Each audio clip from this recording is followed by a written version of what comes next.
We would like to acknowledge the traditional territories of the people of the Treaty 7 region in southern Alberta, which includes the Blackfoot Confederacy, comprising the Siksika, Piikani, and Kainai First Nations, as well as the Tsuut'ina First Nation and the Stoney Nakoda, including the Chiniki, Bearspaw, and Wesley First Nations.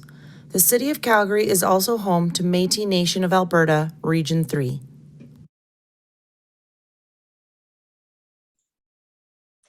Good morning, good afternoon to wherever you're joining us from. Welcome to the Extractive Resources Governance Program webinar on the critical role of oil companies in global climate action. My name is Deborah Archibald, and I'm the Director of the Extractive Resource Governance Program at the University of Calgary School of Public Policy. The RGP's mission is to provide the highest quality education and advice to domestic and international jurisdictions seeking to develop their mineral and energy resources. It is within this context that we are pleased to contribute to the dialogue on the transition to a net zero energy future. For today's webinar, I am very pleased to be joined by Leonardo Beltran, Juan Roberto Lozano Maya, and Marta Yara Otero. Leonardo and Juan are the authors of a recent School of Public Policy research paper entitled "The Key Role of No Carbon National Oil Companies in Global Climate Action, Leveraging the G20 Forum to Accelerate the Energy Transition." Leonardo is an executive fellow of the School of Public Policy at the University of Calgary.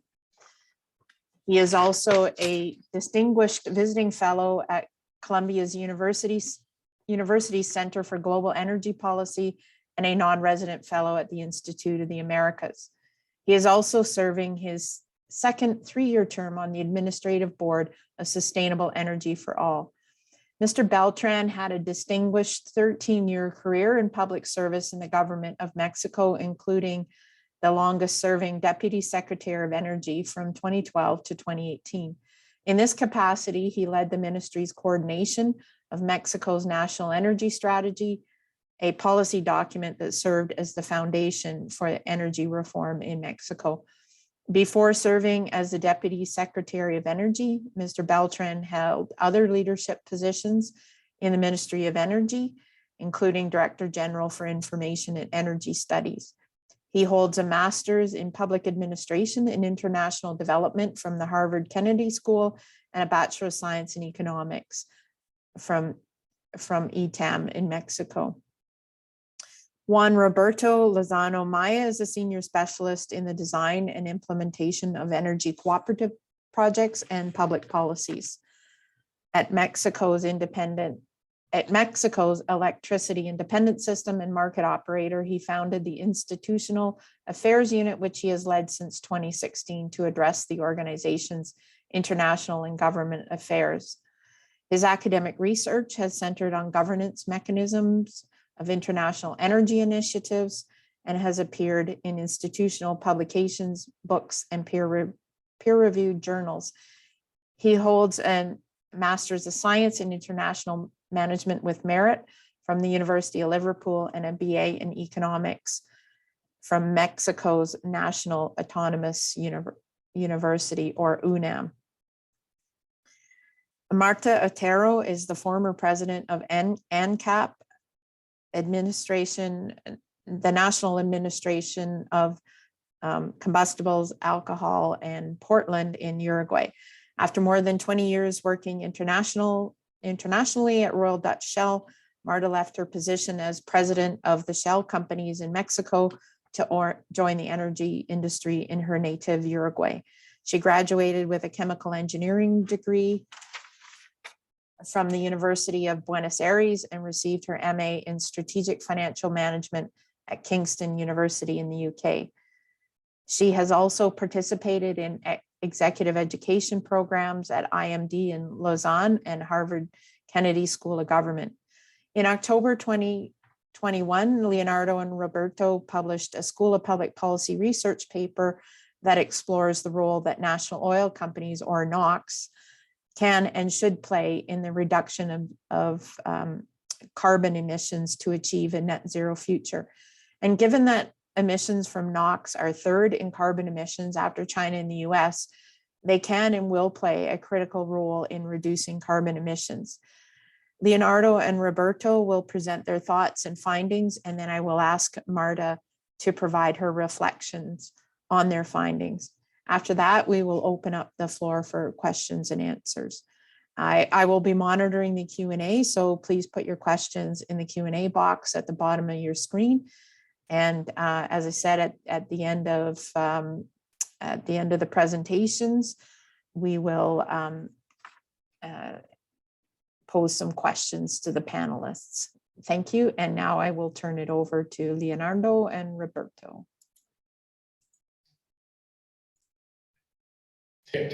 Thank you very much, Deborah. Thanks everyone for joining us in this webinar. I just go over this very brief presentation about the main outcomes from the research paper that Deborah was pointing out, which was written by Leonardo, Beltran, and I. Next, please. Next slide. Thank you. So the main premise of our research is that there is a great potential for reducing carbon emissions in the oil and gas companies, and especially if these NOCs, national oil companies, join a low carbon pathway. The point is that, as you may know, the energy sector is the single largest source of carbon emissions, which makes very interesting to reduce the carbon intensity of these oil and gas companies if we are to tackle climate change. In recent years, probably you've seen that so many international or so-called integrated oil companies, IOCs, have aimed to reducing the carbon footprint in their operations. We have a few slides that we show a little bit about that. But the main point of these for our arguments is that national oil companies, however, are still somewhat lacking in their similar efforts or are falling behind, is that in equally ambitious climate targets, in investing in low carbon projects and decarbonizing their operations. We argue that the eventual transformations of these NOCs into no carbon NOCs, which is sort of a tongue twister in terms of NOCs, NOCs, would make these organizations socially accountable for sustainable growth, with higher economic value, and especially the most important part is that they would deliver meaningful contributions in the global fight against climate change. Next, please. Yeah, this is the slide I was referring about. So as I was referring, some of these international oil companies, we have a list of some of them here. This chart was actually taken from a paper with the BP, Chevron, Eni, ExxonMobil, Shell, Total, and Repsol. And we see that there is a combination of, in terms of depth, breadth of their decarbonizing operations. We see in general, by the way, that European oil and gas companies, in this case, IOCs, tend to venture more into renewable energy and power transmission, tend to be more, tend to be bolder in their actions, probably because there is a stronger accountability and environmental awareness movement and pressure in the European Union and European countries in general over what happens in the United States and North America to a large extent. The reasons for this, of course, the approaches to pursue this tilt for sustainability are largely dependent on several criteria: strategic management, economic, political economy, growing concern about climate change and sustainability, of course, geopolitical risks as well, because renewable energy or other sorts of alternative energy sources don't tend to be so concentrated, so asymmetrically concentrated in just a few countries. But the point that I wanted to stress is that, as you can see here, these scope, this range of activities can go from enhancing traditional oil and gas operation, reducing the direct emissions, methane emissions, CO2 emissions generating with sourcing renewable power, deploying as well in a subsequent stage carbon capture, utilization, and storage, using EOR, which is enhanced oil recovery, supplying liquids and gases for energy transitions, and at the very end, probably the most ambitious action seen so far seem to be the use of solar photovoltaic and wind-based generation, all the power generation, electricity retail as well, which is, since some of these IOCs venturing into the realms of utilities and electricity companies, and to a larger extent, probably the use of hydrogen and other novel technologies. The point here that I want to stress is that the grids in green are these actions that seem to have more traction by these companies, but the ones in yellow are minor, are at this point are preliminary by some of them, but the ones in white are definitely absent at the point that when we wrote this document. And of course, that goes to see that there is so much room to improve with these actions. Next slide, please. Yeah, so typically IOCs have striven to reduce emissions in their core activity, like I was saying, in the direct emissions, while some of them are to some extent advancing into more complex non-core activities. The scope of these activities, of course, is spread out into the traditional segments of the oil and gas industry, which is the upstream, the midstream, and downstream. And like I was saying, these measures can range significantly across companies, tilting to lower zero carbon operations and use another clean energy technologies in some cases, going as far as increasing the use of CCUS, carbon capture, utilization, storage, producing hydrogen, venturing into electricity retail, and even using bio-based fuels and feedstocks. Next one, please.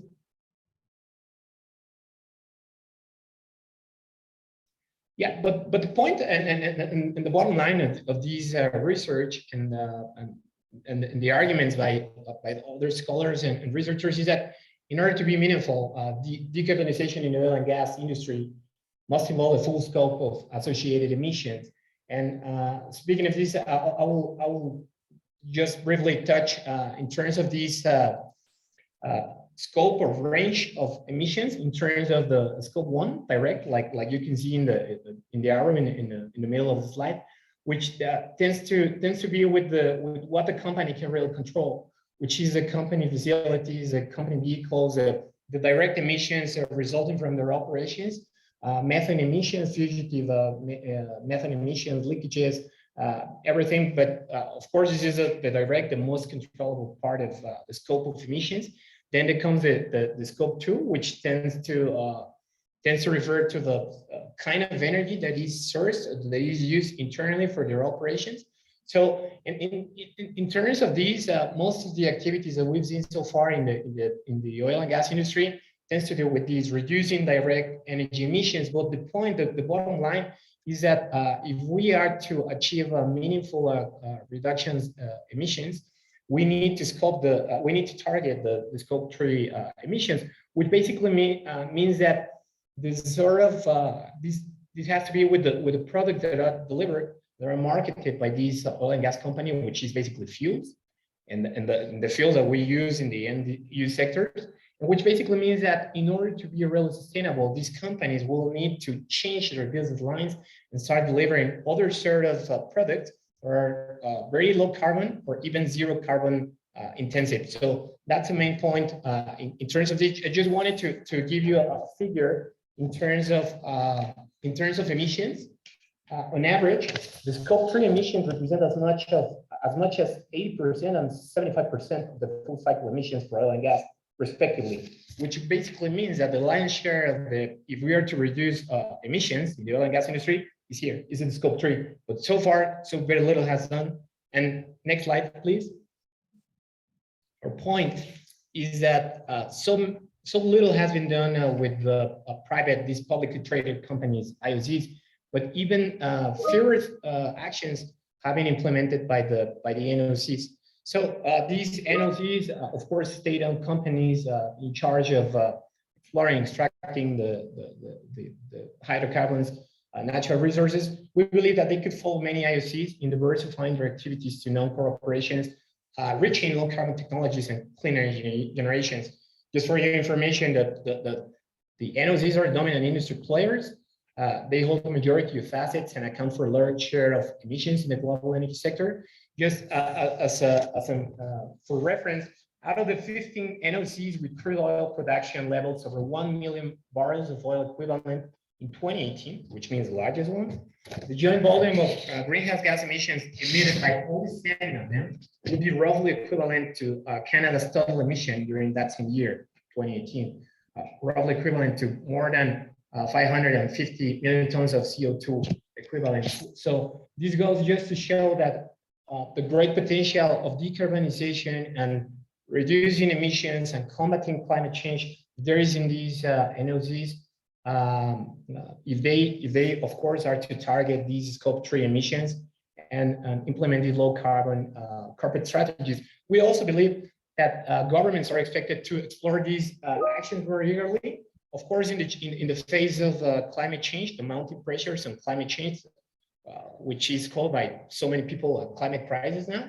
But these would be because to fulfill more effectively their emissions reduction pledges to the international community, the United Nations Framework Convention on Climate Change, but also to create sustained value that not only provides economic rents to shareholders, but also well-being for society and sustainable future.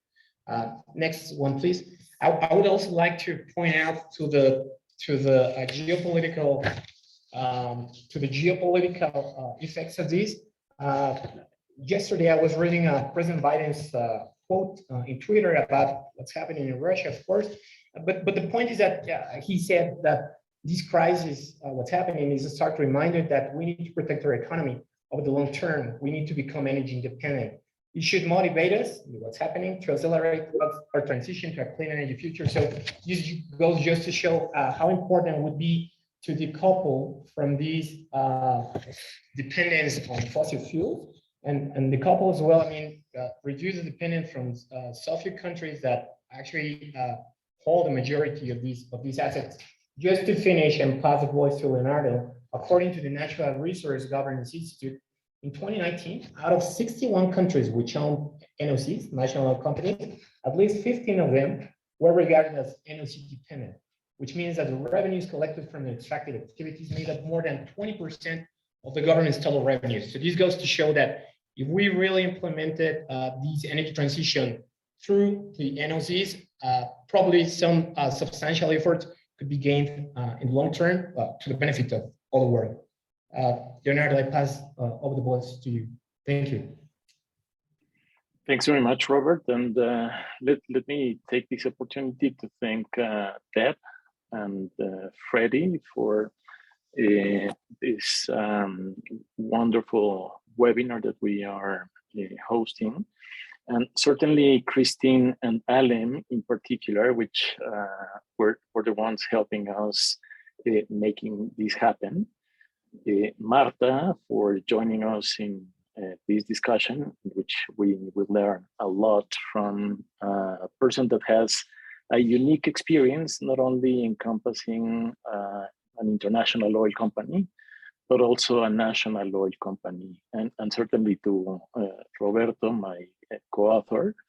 And let me just start by saying that 90% of greenhouse gas emissions, as it was pointed out by Roberto, come from the combustion of fossil fuels. So the largest opportunity to change and inflict some change is to tackle those emissions. And as we have heard, if we actually remove the emissions of the top 15 oil and gas companies, NOC companies worldwide, that would be equivalent to subtract from the budget the equivalent emissions of Canada for a single year. So it's fundamental that we actually focused our efforts in working with NOCs. So a no carbon NOC actually makes sense. And it's a wonderful opportunity to actually explore a couple of principles that have been very much in vogue during these recent events, which is international coordination and global cooperation. So in that regard, that's why we think that the G20 platform is fundamental to actually work on this topic. And the reason is because G20 represents 80% of global GDP. 6 out of every 10 human beings live in a G20 member country. And 3/4 of global CO2 emissions come from the G20 member countries. So there's no better group of countries and a compact group of countries in which we can actually exert some change and take control of our actions and mitigate and reduce our CO2 emissions. Next slide, please. So what's in our mind, given the importance of NOCs, G20, and in climate action? Well, first, last year, the OECD put forward a proposal to set up a 15% global minimum corporate income tax rate, which is expected to generate around $150 billion per year of fresh resources that can be channeled to different alternatives. But one of those alternatives could be certainly tackle climate change. And perhaps one idea would be to create a NOC fund, a no carbon NOC fund, in which we can actually bridge some gaps in NOC's operations, perhaps bring some technology to some of these companies. Let us recall that some of these companies operate in difficult environments and includes a wide range of operations from very developed regions to not so or developing regions. So we would include there companies like Petrobras, like Pemex, like Petronas, or even the ones that are currently operating like in Russia, Rosneft. So certainly creating a mechanism that can help in incorporating new technologies would be effective in using that portion of funds to tackle climate change. The other alternative certainly would be how to balance, the income, the public income of different jurisdictions with the sustainability patterns that are happening for the moment. The G20 itself can actually propose to reorient NOCs towards sustainability. And that's something that can actually reduce part of those 90% of emissions that occur in the G20 countries. It would bring forward the leadership of the forum. It will create a coordinated effort to work on reducing the environmental footprint of these particular companies. It will improve the mission and the raison d'etre of these companies, and certainly would send a strong signal about the government commitment to tackle climate change, but in particular, with the instruments and the tools that these jurisdictions have, which in several cases are NOCs in that membership. And the final recommendation that we have there, it's certainly to create an NOCs for Climate international platform of cooperation.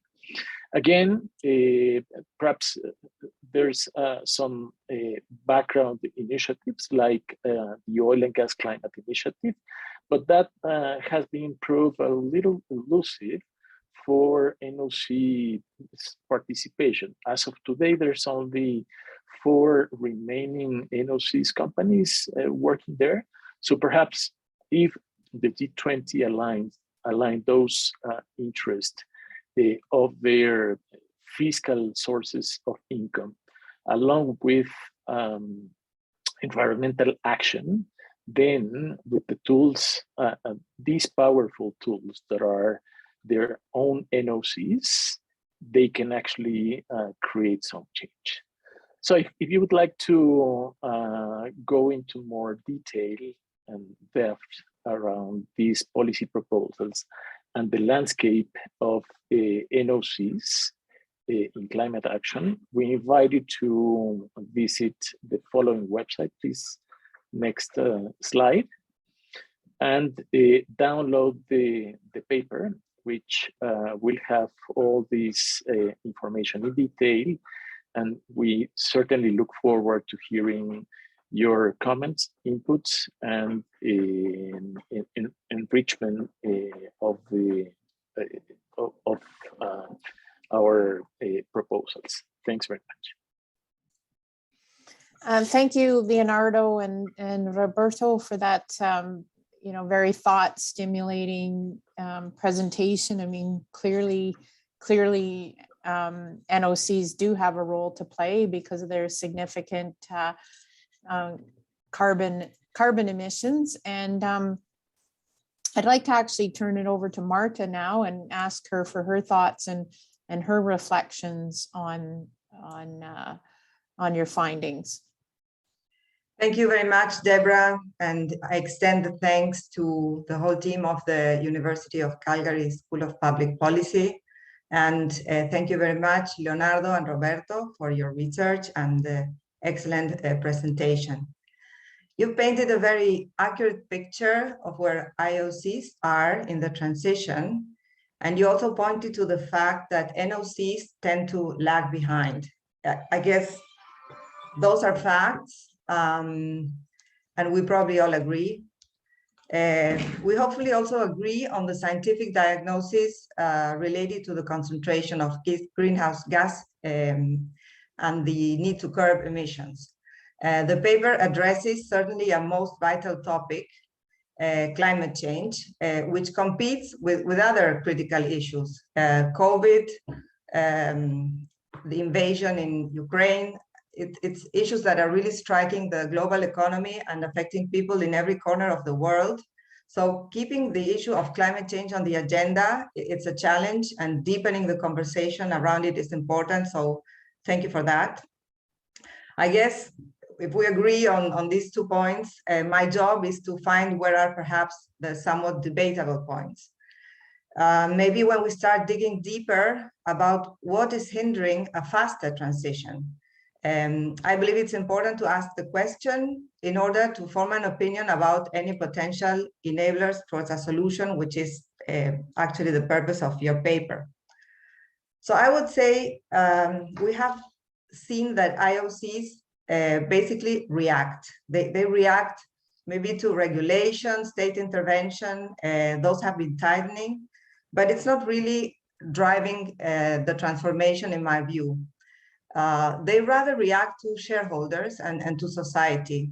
I hope everyone remembers, let's not forget what happened last year around April, May, when we saw some dramatic interventions by activists at the center of IOC boards, and also challenges to the IOCs in courts of law, like in the Netherlands to Shell. These things are the ones that, in my view, are very stark driving change.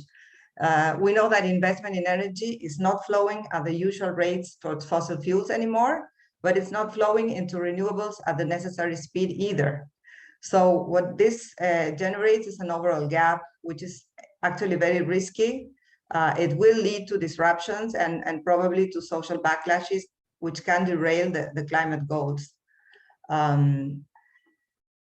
If shareholders have an important role to play vis-a-vis IOCs, what's the case of NOCs? You mentioned shareholder value, shareholders, but the notion of shareholders, even for those NOCs that are listed on the stock market, is very blurred. We know activism is characterized by single point agendas. And holding such a single point agenda is less likely when most shareholders are wearing the cap of a citizen and probably resembling the priorities of the NOCs, maybe of the country itself, the political parties, with multiple objectives. You pointed that in your paper. IOCs have much more narrow objectives, and NOCs need to tackle a broader set of objectives.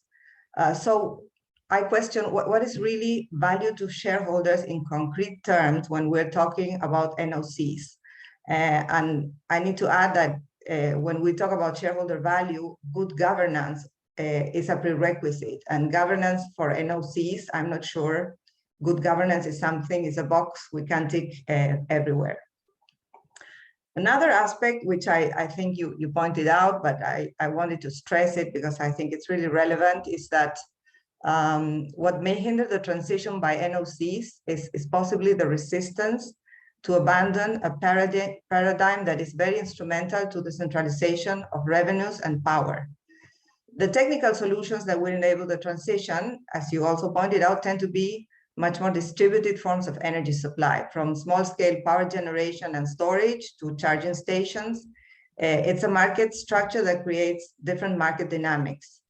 Scale will certainly remain important for some technologies like offshore wind or hydrogen manufacturing eventually, but even there we might see more fragmentation than, for instance, when we think about refining. And of course, at global level, there are also geopolitical implications related to the diversification of supply sources. So I do think that establishing proper funds is a must, and it's something that needs to be tackled right now. I don't know if the legacy business of oil companies, especially of NOCs, are adequately accounted for, if they're accounting for all the liabilities in a net zero scenario. And curbing Scope 3 emissions, as you said, means changing the business lines. So I'm thinking about environmental liabilities, labor liabilities, those come to mind.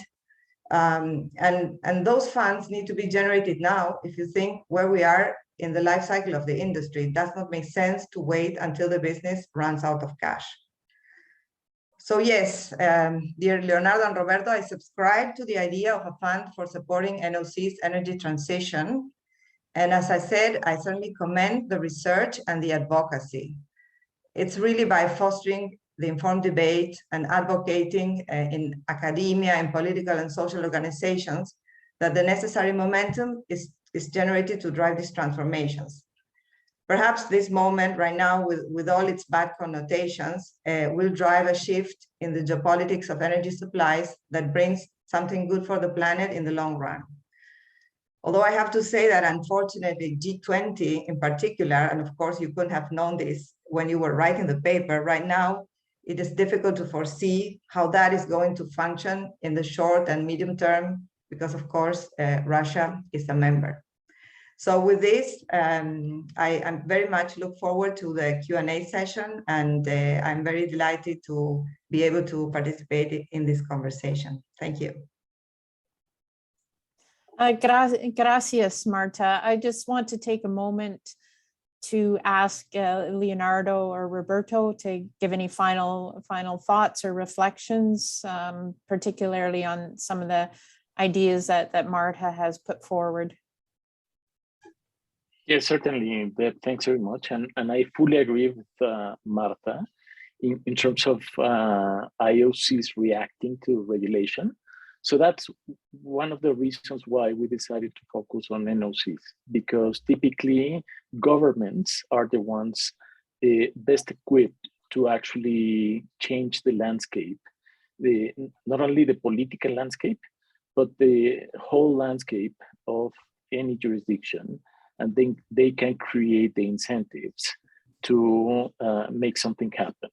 So if you actually, take the nationally determined contributions of each country, they are reflecting there what they will be doing in terms of climate action. And if we are somehow with this paper, with this proposal, generating a concern or an inquiry into, would it be possible for me, jurisdiction, a country, to actually adjust and take action with my NOC, or this is something that doesn't make sense? And then suddenly you start to see different conditions, no? You were saying investments are not flowing equally to hydrocarbons, but they are not going as needed to clean energy, and completely agree with that. So perhaps that's a market result that can actually inform and stimulate action to governments. And if today it's relatively riskier or relatively harder to actually fund your hydrocarbons projects, then would it make sense to actually start planning for a future where hydrocarbons would be no longer part of the equation? And if so, how can you actually not react, but proactively act? So I think that that's the main condition that we were exploring in the paper, because in the end, if we see the results of COP26, there's an overall agreement that we need, not only from academia and the scientific community, which they already offer their viewpoint in the 1.5 degrees report, but politically, there's a whole, an all hands deck approach in which we really need to step up action if we are to live in or survive in a 2050 world. So I guess in that sense, our call to action is to present an alternative to governments to start preparing, start being a little bit more proactive, and then this can actually help in, not only in reducing pain, but perhaps changing the conditions to have conducive and more sustainable work. Back to you. Thank you, Leonardo. Roberto, any thoughts or reflections? Thank you very much. Yeah, I appreciate Marta's comments in terms of what she was saying. I agree as well with Leonardo, and I think, of course, at this moment in time that we're living, these are turbulent times, so to say, with what we're seeing in the world governance, so to say, with what's happening now. But we believe, of course, that if we interlink these policy proposal with the climate change actions, these will have more traction with governments across the world. One point in addressing or targeting the G20 in our research paper was the point that, of course, some people may argue that, well, you speak about NOCs, but not all of the, especially developed countries, which have very little hydrocarbons resources, they don't really rely on an NOC for their economies. And that's absolutely right. I think that was the main premise for the creation of the International Energy Agency in the first place. But But the point that we want to stress is that we believe, of course, that the G20 would set, I mean, if these proposal takes traction, it would be very influential, not only because some of the largest NOCs, which hold the largest amount of oil and gas resources and reserves are there, but also because in there, I mean, some of the members of the G20 are as well the greatest consumers, largest consumers. So the point is that we see that if we can match in parallel the need to decarbonize with the need for increased investments in capital access with these NOCs from developing economies, from emerging economies, probably we can get to the point when what we're doing is much more meaningful than business as usual. I mean, not doing anything. And the other point that I want to stress is that, of course, typically in the oil and gas environment, joint public-private partnerships are not that unusual. I mean, actually, they are part of the environment in which these sort of companies, different companies operate. But the point that we want to make with this paper is that this is not only, I mean, it's not novel, but it also has happened. I would like to call the attention of everyone to the Oil and Gas Climate Initiative, which was created in 2014, and it actually pulls out resources and combines the low carbon efforts from companies, both IOCs and NOCs. And of course, the targets, as we argue, could be much more ambitious. But the point is that there are some presence there. The climate action, I think everybody agrees that regardless of what's happening right now, a future, a cleaner future, the risking or mitigating the risk of climate change is good for everyone. And we cannot escape anything. I mean, anything that we do or that we avoid to do would have some implications for everyone. So that's our main point. And I agree as well that if we can pressure the capital sources, the capital flows, with the need for decarbonization, probably we can set up for something more ambitious and higher. That's my comment. Thank you, Deborah. Thank you, Roberto. So I think we've got a number of questions in the chat box. So I thought we might turn to those questions now. And of course, there's just obviously the paper focuses around the G20 taking a lead role in this. And one of our participants is a bit skeptical about any coordinated G20 response. What do you think are perhaps the challenges and the opportunities of G20 leadership in this? Well, I think the challenge certainly is how to make this mandatory. Let us recall that the G20 is a voluntary effort, but precisely because it's voluntary, you actually put forward what you want to do there. So that's the opportunity and the challenge in itself. But let me say it. I mean, if you put forward something to the G20 that it's embraced, and that's something that you will offer voluntarily, then it would have the force that this is not something forced upon you, but something that you want to do. And that's the benefit of having this platform. And certainly it takes a little bit of time, but from the G20 have arose several influential initiatives. And perhaps today it's somewhat difficult to focus on this particular platform, given what's happening in Europe. But perhaps also another signal there is you are alienating jurisdiction that it's not working according to the international standards. So that's a very powerful signal.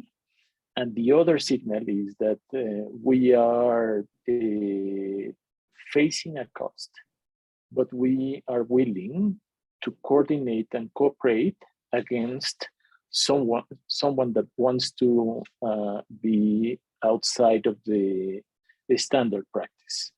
And again, that's a clear opportunity of having a platform like the G20 to actually exert some action and change the landscape of NOCs.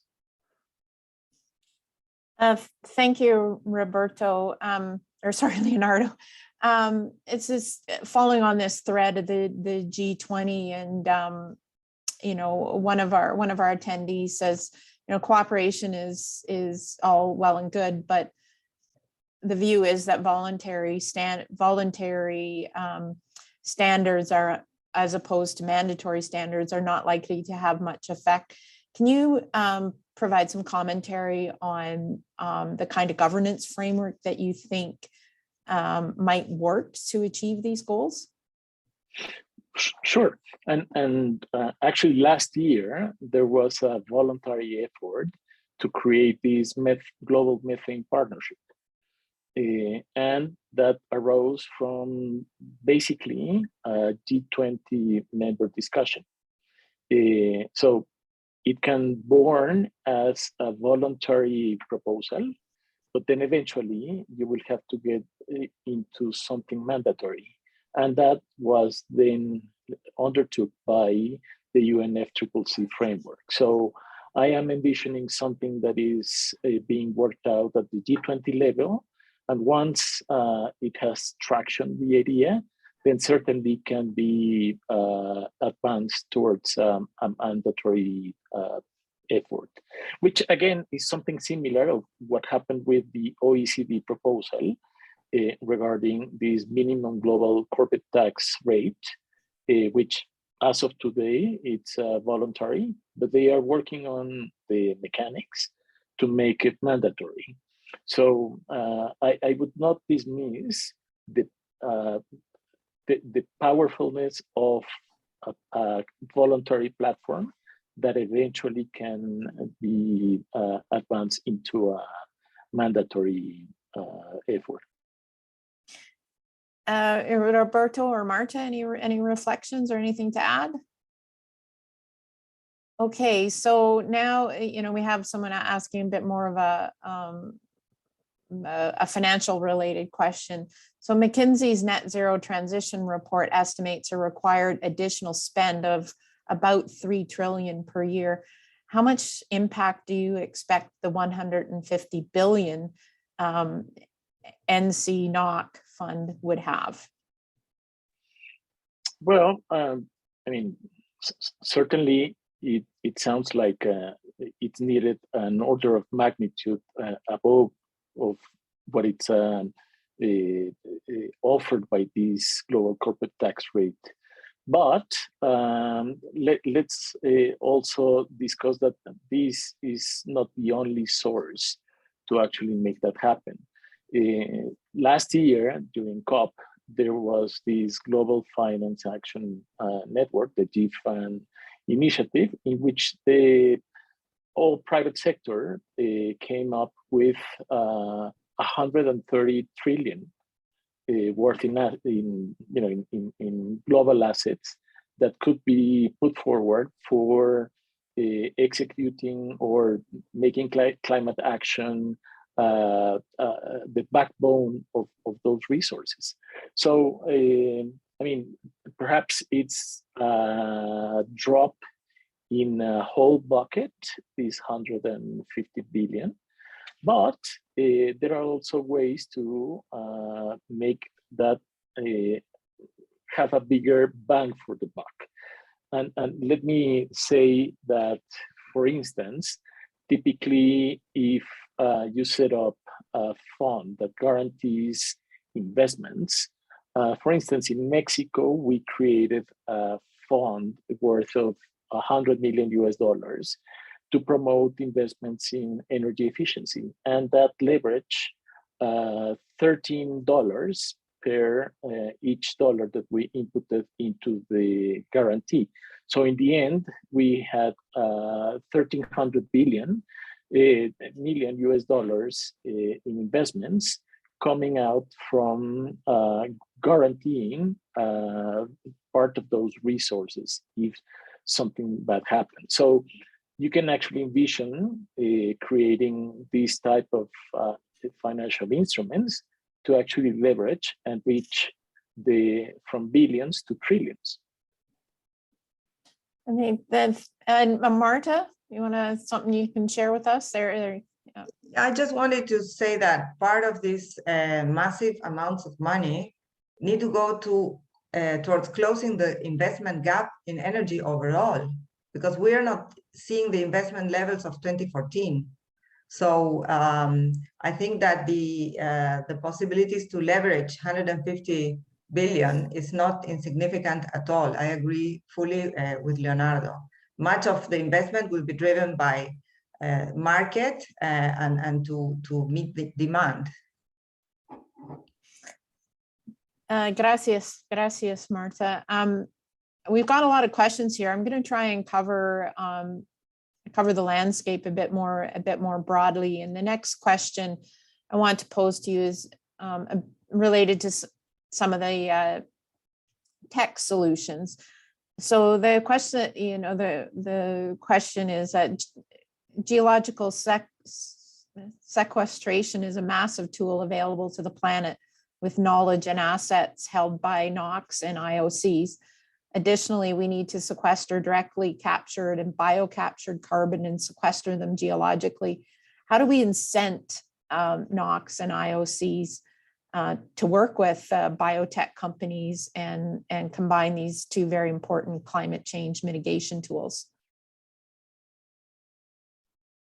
I think my comment over there, and in general, I want to link it with other question that I see speaking about competitiveness and the future, the outlook for oil companies in general, whether national or international. So the point is that we believe we argue for that in our research paper that increasingly there will be stronger pressure on reducing the carbon content of any fuels we're using now, which basically means that we need at the same time to provide economic incentives, policy incentives, environmental incentives to shift to that transition more rapidly with more actors. That's why we're advocating for NOCs, because NOCs at the very end are so influenced by the government to change their mission and corporate strategies.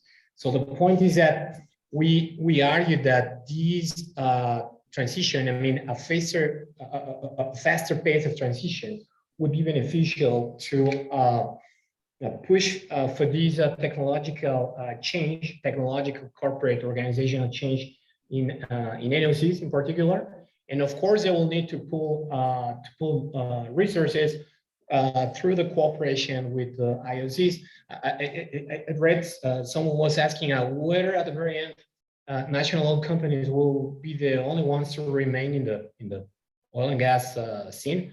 Well, we don't know. Probably, that's possible if they don't react accordingly to what we're seeing now, to the kind of environment that is changing right now. But the point is that they also run the risk, the very heavy risk of getting all the wealth under the ground. With the possibility of ending up with the stranded assets and not having the capital or the means to pull out that wealth if they do not transform accordingly. That's why in the paper we actually argue for the transformation of IOCs into IECs, integrated energy companies, and for NOCs into NOCs, which basically means at the very end that these companies will no longer market or favor or produce the kind of fuels that we're seeing now. Will this mean that they will eventually delve into utilities? Probably. Will they become hydrogen companies? Probably. How feasible is that they will remain competitive against other utilities or other low carbon clean energy companies. Well, that's up to their capabilities and up to their possibilities and capacities to react accordingly to this environment. That's what we argue for. And speaking about this technology, we think that they should definitely we should definitely see more partnerships between private and national oil companies to foster and to trigger these changes happening more rapidly. And of course, complementing, this is what has been happening really historically, complementing capacities and complementing resources between both of them. And of course, to a large extent, between countries, developed and large economies for the sake of the climate change. That would be my comment. Thank you. And perhaps just a follow-up comment. One piece of information that I think it's really relevant for this discussion. If you quantify methane emissions of North America, the cost of reducing those emissions, mitigating them, would be equivalent to less than 5 days of oil and gas production from the region. Gracias, Leonardo and Roberto. I noticed that we're 2 minutes to the close. I'm available to stay on, and Leonardo has indicated he's available to stay on. So if anyone who wants to stay past the top of the hour, we can certainly continue for another 10 or 15 minutes to get through the questions. I don't think we'll get all of the questions answered, but what I will do is try and present a range of questions and combine some of the questions that are similar. So please feel free to stay on, and we'll try and answer most of these questions. So Roberto, you mentioned hydrogen as moving towards hydrogen and having as a fuel supply and having NOCs involved in hydrogen production and distribution. So the question is, how can NOCs get motivated to invest? How do we motivate NOCs to invest in and develop clean hydrogen supply chains? Thank you, Deborah.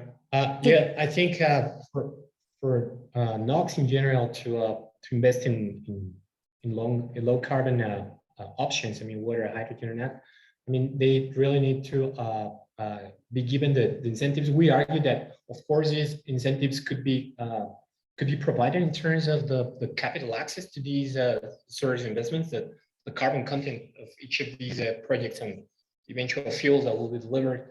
But another option is that we know that there is a very high degree of interference, I mean, of influence of governments into their nodes, and that NOCs, and that's why we argue for the vehicle to be the NOCs. We believe that the stronger the pressure within the G20 between developed, usually consuming energy economies, with these producing economies which have NOCs, will help put the pressure on to make them decarbonize. And one point I would like to add is that transition to hydrogen, everybody's talking about hydrogen right now, lots of seminars and lots of news about hydrogen and expectations. But the point is that for hydrogen to be significant and to be cost effective, I think you need to have a sort of a critical demand, I mean a critical mass of energy demand, of course, to make so many projects feasible, cost effective. And I think one natural destination for this to happen could be probably in downstream activities like refineries, for example, which use a huge amount of energy, provided in the form of liquid fuels and so on. So I think there is the infrastructure is already sunk there. I mean, the incentives can be provided there. And I believe that refiners, for example, could be a great consumer, a great customer for this hydrogen if I'm not mistaken, I think at the port of Rotterdam, where there are so many energy facilities, downstream facilities as well, I think they have already started to implement projects where they are changing the pipelines, transporting natural gas and another type of liquid fuels into hydrogen. And of course, this is still at the preliminary stage in terms of probably not achieving at this moment commercial viability. But what the point is that I think these sort of investments, and these sort of initiatives could actually jumpstart the push for hydrogen to come massively in any place. And of course, NOCs could be naturalized of these transition to happen. That would be my comment. Thank you. Gracias, Roberto. Marta, I thought I saw you put up your hand. Did you want to provide some commentary? And then I actually have a question directed at you, Marta, and so maybe you can answer that question afterwards. And the question is, what do you see? Okay, go ahead. I just wanted to say that I don't think that the developing hydrogen from the IOC or the NOC is very different from what I see from experience. I think for incumbents, for the hardcore of oil companies, whether private or state-owned, has some difficulty, in stepping out, embracing a new business. But you see, for instance, Ecopetrol in Colombia is the one that is driving the roadmap there. A lot has to do with carbon sequestration that was mentioned before, and the oil companies are more inclined towards blue hydrogen, so from fossil fuels and then sequestration. Maybe there will be some difference if developers that come from outside the oil industry, they tend to work faster, and there might be a wave of acquisitions, for instance, and there the private companies might be more nimble. But from what I see now, you have these pockets inside oil companies that are looking more strategically at developing clean energy. Thank you, Marta. And there's a question directed specifically to you. And what do you see as the biggest and most effective accountability mechanisms for NOCs? I think it's very difficult to take away that big instrument of power from politicians. So in a way, I am all in favor for very strong regulators, independent regulators, and everyone who's not right now sitting at the government understands and promotes. But whenever people are in power, they say, okay, let's wait till the next period. They should give it up, not us. So I'm quite skeptical in that regard. But, I think that the main survival threat is making sure you don't become irrelevant. And if oil companies, don't take action, are not proactive, that's a big threat, losing their relevance at all. Thank you. Gracias. So we're going to shift gears a little bit, and I've had some comments about in the Q&A boxes about the elephant in the room, and specifically Russia's invasion of Ukraine and the implications of Russia being involved on a go-forward basis in the market. So the Europeans and North Americans have to make a difficult choice on whether they can continue to rely on Russian oil in the short to medium term. Do you think that this geopolitical stress and the need for energy independence may accelerate the energy transition in our regions, or are we likely to have to continue to engage with Russia?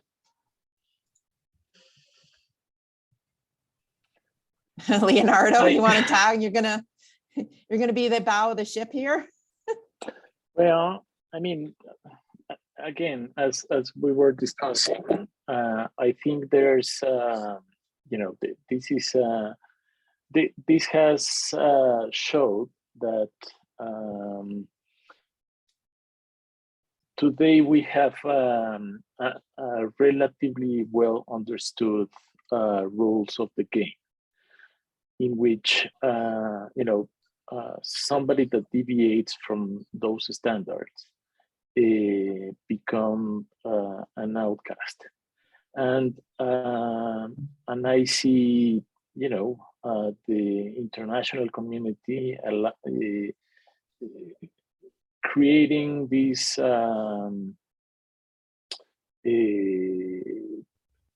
or generating a network to support the affected parties.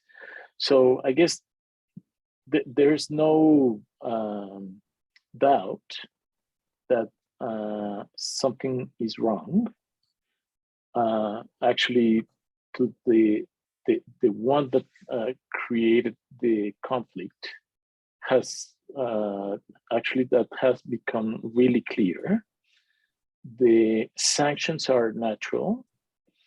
The effects are starting to be felt, and there's some type of a catch-22 in which the perpetrator does not want to lose face, even though it's completely clear that has gone beyond what's acceptable.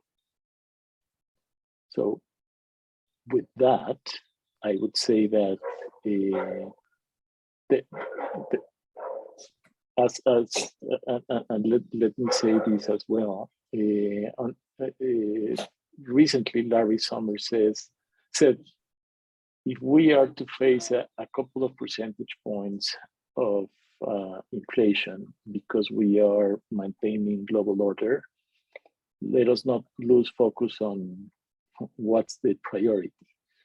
So yes, certainly it's difficult, but what we are facing right now, it's survivability. Thank you, Leonardo. Some very sobering thoughts. Roberto, you had your hand up, and then Marta, if you wanted to provide some thoughts or reflections as well. Thank you, Deb. I just wanted to say that regarding this question about Russia, of course, I can speak for Russians. I don't know, I don't have the crystal ball to know what will happen in the next days or hours.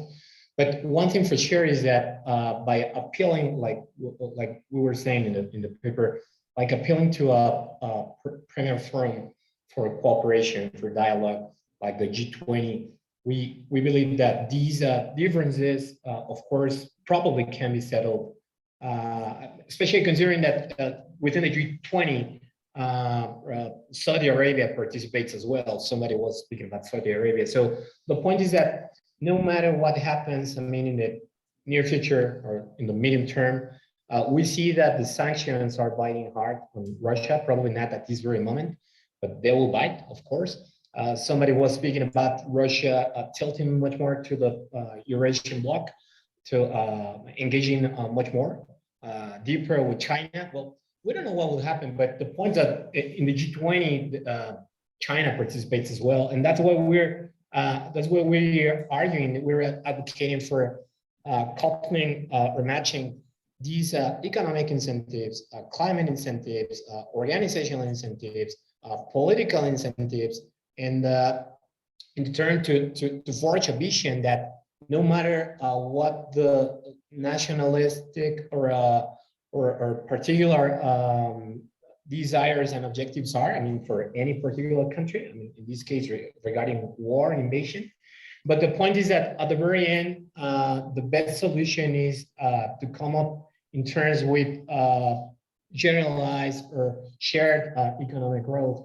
And this is something that we believe that engaging the NOCs into this pattern can really make the difference in the climate change battle, especially considering that it seemed like I was checking figures from the International Energy Agency from these 2021. It seems like the actual level of emissions rebounded. I mean, it was so high last year. So if we need to provide economic recovery in the aftermath of the COVID-19, by the way, which we haven't spoke of that, We need to provide, and we want actually sustained peace and prosperity for all people.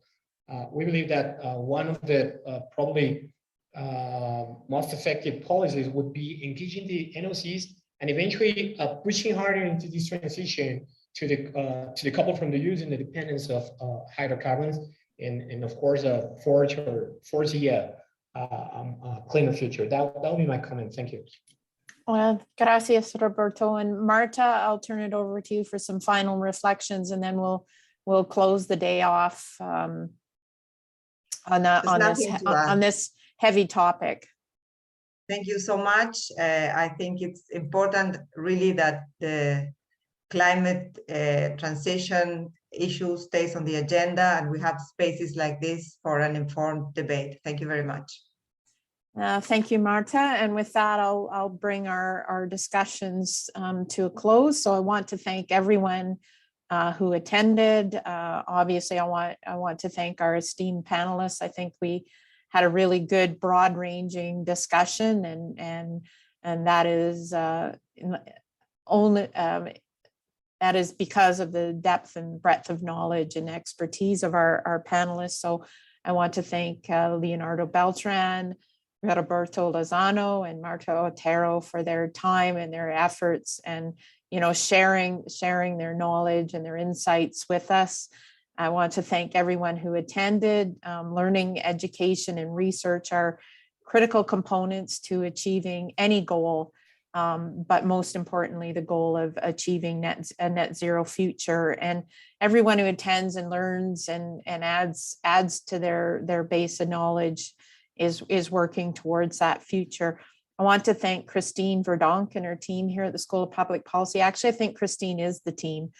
So thank you, Christine, for all your considerable efforts and support, and thank my team, Freddie Caceres and Alam Charanet. They're always there in the background supporting me. And finally, thanks to the Energy Transition Center and Innovate Calgary for their support too. So thank you. And one final note, I do apologize. We did not get to all the questions, but thank you everyone for your intense engagement. I think it's definitely a signal of the importance of this issue. So thank you. Merci beaucoup. Merci Joe, and gracias. Have a great day, everyone. Goodbye now. Thank you.